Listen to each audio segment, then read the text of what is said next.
So let's talk about one of my pet peeves today. Overthinking.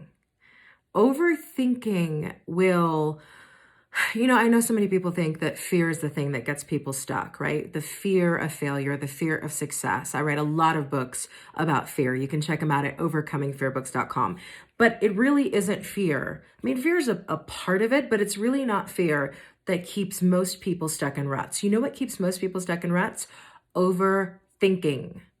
Over debating, the decision fatigue, analysis paralysis kind of thing. That is what keeps people stuck in ruts. And here's what I'm going to say. If you are an overthinker, if you're somebody who is always trying to, I find this with perfectionists, and I am a recovering perfectionist, by the way. I find this with overachievers, which I'm also in that group. There is this never-ending quest on the part of perfectionists and overthinkers to look for the right path. I want to figure out what is my best option. What should I really be doing? Let me help you out. If you're an overthinker and you've had these big goals and these big dreams and none of them have gotten done in the last 2, 3, 4, 5, or 15 years, let me help you out with the reality of the one truth that will just help you get over this overthinking thing. There is no right path. Pick one. There is no right path.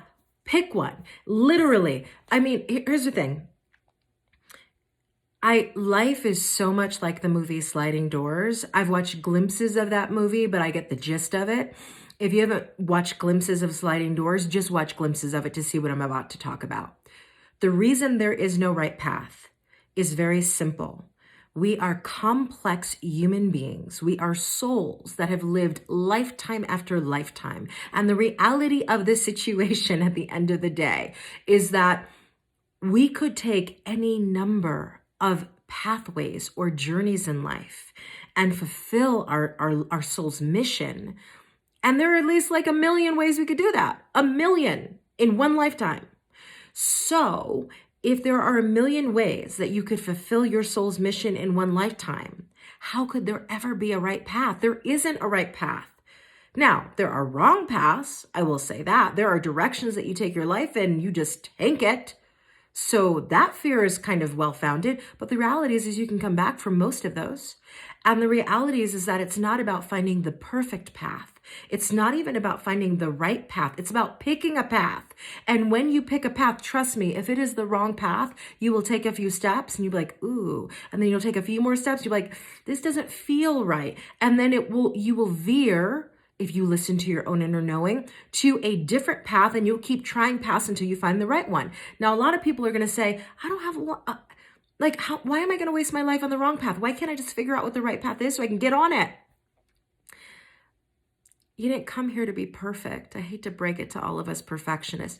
You didn't come to this life to be perfect. You came for the adventure. You came for the experience of screwing stuff up and learning how to be both a creator and a destroyer. You came here to learn how to make mistakes and forgive yourself and love yourself and forgive other people and love them. You came so you could learn. I mean, it's like being a wizard almost. You came here so you could learn how to create something from nothing and then break it all down like a set of Legos and build them all up again. That's what we came for. So at the end of the day, if you're sitting here and you're going like, should I start this business? Should I start that business? Should I go back to school for this? Should I go back to school for that? Should I do it? Listen, pick one. Pick one and then start taking daily massive action, or what I like to call DMA, and get it done. And when you get that thing done, if that was the wrong degree, you'll go do a different degree.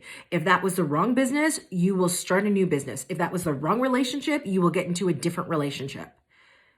And yes, will you spend months or years doing those different things? But yes, you will.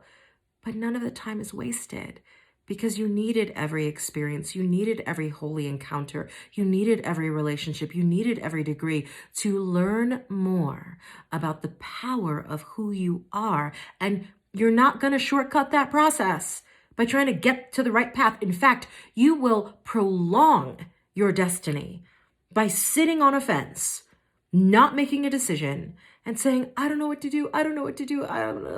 No, you do know what to do. You can pick something and you can go after it with your whole heart and you can see what happens. And then if it's not the right thing, you can choose differently next time. And then you can see what happens. And if that's not the right thing, trust me, you've got enough life to do exactly what your soul came here to do. Stop doubting yourself and your ability to figure things out. Everything, as Marie Forleo said, is figure outable. So just pick the next thing. That doesn't mean it's the only thing. That doesn't mean it's everything. It is simply the next thing.